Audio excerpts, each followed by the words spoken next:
গণভোটের রায় বাস্তবায়ন এবং জুলাই গণহত্যার বিচারে এক চুল পরিমাণও ছাড় দেওয়া হবে না, এমন হুঁশিয়ারি দিয়েছেন বিরোধী দলীয় নেতা ডক্টর শফিকুর রহমান।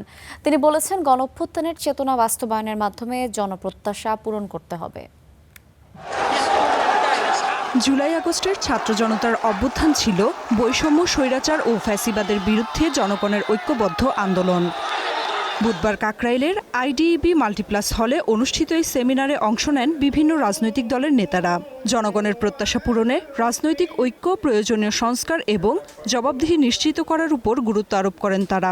কালচারাল ফ্যাসিজমকে যদি আমরা কালচার দিয়ে পাবলিক কনসেন্ট তৈরি করবার মধ্য দিয়ে বিচারিক প্রক্রিয়াকে হেল্প করতে না পারি, শুধুমাত্র বিচারিক প্রক্রিয়া চলবে না, বিচারিক প্রক্রিয়ার দাবিটা থেমে যাবে। 4টা প্রশ্নের 3.5টা আপনারা মানেন, আধাটা মানেন না, কিন্তু বাংলাদেশের 70% জনগণ ওই 4টা পক্ষ প্রশ্নকে মেনেই গণভোটকে জয়ী করেছে।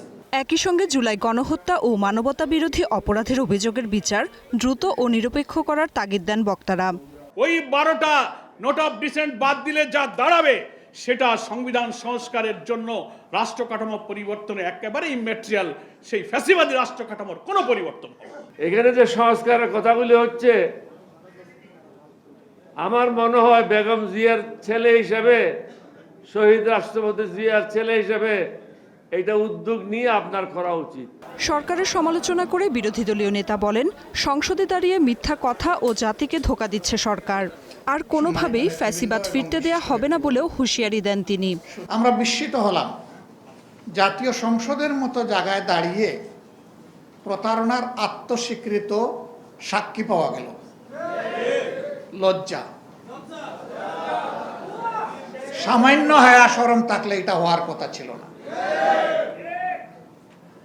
ভালো হয়েছে জাতি চিনে ফেলছে। বিচার, সংস্কার এবং জনগণের আকাঙ্ক্ষার বাস্তবায়নের মধ্য দিয়েই জুলাই অভ্যুত্থানের প্রকৃত সাফল্য নিশ্চিত করা সম্ভব বলে মত বক্তাদের। হয় তুমি রাষ্ট্রের পক্ষে, না হলে তুমি জনগণের পক্ষে, কোনটা you choose. Nafia Farzana, star news.